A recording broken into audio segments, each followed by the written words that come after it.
કોંગ્રેસ સંગઠન સર્જન અભિયાનમાં જિલ્લાની વહેંચણી કરાઈ છે। એઆઈસીસીના નિરીક્ષકોને જિલ્લાની જવાબદારી સોંપવામાં આવી છે। કચ્છથી નિઝામુદ્દીન કાદરી, સુરેન્દ્રનગરથી કુલદીપ રાઠોડ, મોરબીથી બીવી સિનોર, રાજકોટથી જડીશ મીણા, રાજકોટ સિટીથી ડોક્ટર બિરલા પ્રસાદ, તો જામનગરથી સંપત કુમાર, સિટી ઇમરાન મસૂદ, દ્વારકા બલરામ નાયકા, પોરિકા, પોરબંદરથી રાજેશ તિવારી, તો ગીર સોમનાથથી બાબુલાલ નાગરની પસંદગી કરવામાં આવી છે। જૂનાગઢથી ધીરજ ગુજ્જર, જૂનાગઢ સિટીથી અભિષેક દત્ત, અમરેલીથી જગદીશ જંગીરને પસંદ કરાયા છે।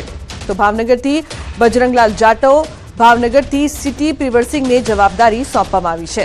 ઉલ્લેખનીય છે કે કોંગ્રેસની સંગઠન સર્જન અભિયાનની જિલ્લાની વહેંચણી કરાઈ છે। આ અભિયાનની વહેંચણીમાં જે લોકોના નામોની પસંદગી કરવામાં આવી છે તેમને મહત્વની જવાબદારી સોંપવામાં આવી છે।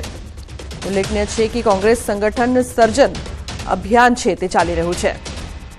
તો સંવાદદાતા પ્રણવ લાઈવ જોડાયા છે વધુ માહિતી આપવા માટે। પ્રણવ, જે પ્રકારથી રાહુલ ગાંધી ગુજરાતમાં છે અને જવાબદારીની વહેંચણી પણ થઈ રહી છે, શું વધુ અપડેટ છે આપની પાસે પ્રણવ?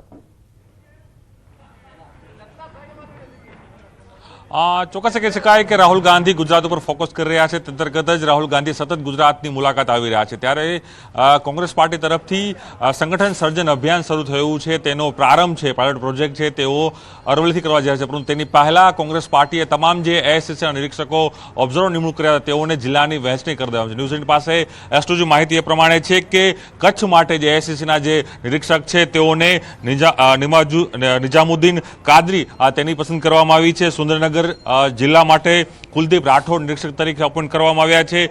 મોરબી જિલ્લા માટે બીવી સિનોર તેની પસંદગી કરવામાં આવી છે। રાજકોટ જિલ્લા માટે જડીશ મીણા તેની પસંદગી કરાઈ છે। રાજકોટ સિટી માટે ડોક્ટર બિરલા પ્રસાદની નિમણૂક કરવામાં આવી છે। જામનગર સિટી માટે સંપત કુમાર, એ રીતે જામનગર સિટી છે તેમાં ઇમરાન મસૂદ, દ્વારકા જિલ્લા માટે બલરામ નાયક, પોરિકા, એટલે આમ જે નામોની યુનિટ પાસે જે એક્સક્લુઝિવ આવી રહ્યા છે તેની અંદર આ તમામ જે એઆઈસીસીના જે નિરીક્ષકો ઓબ્ઝર્વર હતા તેઓને જિલ્લાની ફાળવણી કરી દેવા, જિલ્લાની વહેંચણી કરી દેવામાં છે, જેથી તમામ જે નેતાઓ છે તે જિલ્લાઓમાં જશે અને જિલ્લાઓના નેતાઓ સાથે તેઓ સંવાદ કરવાના છે। અને સાથે જ એ તમામ જ્યાંના પૂર્વ ધારાસભ્યો, પૂર્વ એમપી હોય કે જે સમાજના આગેવાનો છે, સામાજિક સમીકરણો શું થઈ રહ્યા છે, રાજકીય સમીકરણો કઈ રીતના થયા છે તે પ્રકારની તમામ જે માહિતી છે તેનો રિપોર્ટ છે તે તૈયાર કરશે અને આ એઆઈસીસીના જે નિરીક્ષકો છે તે દિલ્હી હાઈકમાન્ડને આ રિપોર્ટ સોંપશે। ત્યારબાદ દિલ્હી હાઈકમાન્ડ છે તેના જે પ્રમુખ છે, જિલ્લા પ્રમુખ એટલે ડીસીસી પ્રેસિડેન્ટ, તેની મહત્વની ભૂમિકા વિધાનસભા ચૂંટણીમાં પણ અહીં થઈ જશે। કારણ કે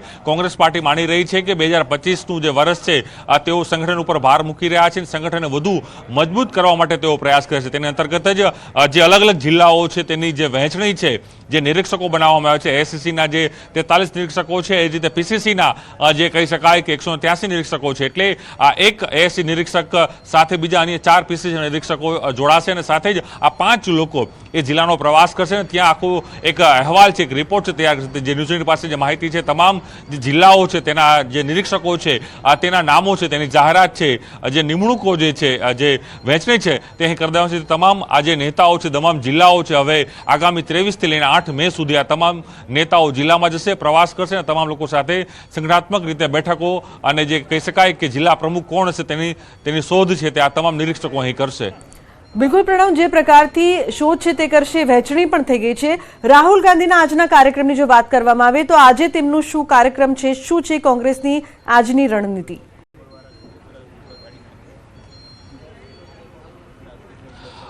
લુમના, ચોક્કસ એ વાત છે કે કોંગ્રેસ પાર્ટીએ જે રીતે અધિવેશનમાં પણ એ સ્પષ્ટતા કરી હતી કોંગ્રેસ પાર્ટીએ કે હવે આ જે 2025નું વર્ષ છે તે સંગઠનને લઈને તેને વધુ બહાર કોંગ્રેસ પાર્ટી મૂકવા જઈ રહી છે। તે અંતર્ગત જ જે કહી શકાય કે રાહુલ ગાંધીએ જે કેમ્પેન જે શરૂ કરવાની છે, સંગઠન સર્જન અભિયાન છે, જે કેમ્પેન શરૂ થવા રહ્યું છે, જે તેની શરૂઆત છે, સમગ્ર દેશનો એક પાયલોટ પ્રોજેક્ટ છે, તે ગુજરાતના અરવલ્લી જિલ્લામાંથી તે શરૂઆત કરવામાં આવી રહી છે।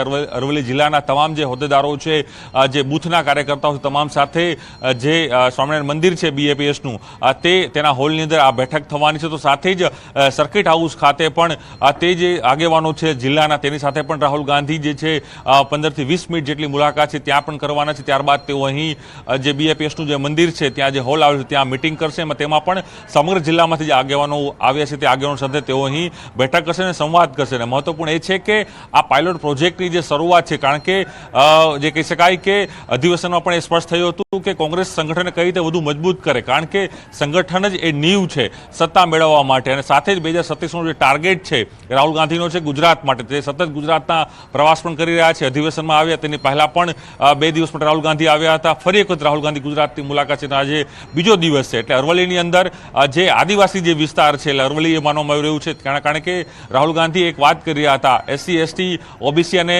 લઘુમતી સમાજ ઉપર તે હંમેશા માટે ભાર મૂકી રહ્યા હતા અને તેને જ લઈને આદિવાસી જિલ્લાની પસંદ કરવામાં આવી છે. તેથી અહીંથી જ એક કેમ્પેનનો જે પાયલોટ પ્રોજેક્ટ છે તેની શરૂઆત કરશે અને ત્યારબાદ તેનું ઇમ્પ્લિમેન્ટ છે એ સમગ્ર ગુજરાત અને ત્યારબાદ સમગ્ર દેશમાં અહીં કરવામાં આવશે. ચોક્કસ એ માની શકાય કે રાહુલ ગાંધી આખું કેમ્પેન જે શરૂ થશે તેની શરૂઆત છે અરવલ્લી જિલ્લામાંથી અહીંથી કરવા જઈ રહ્યા છે.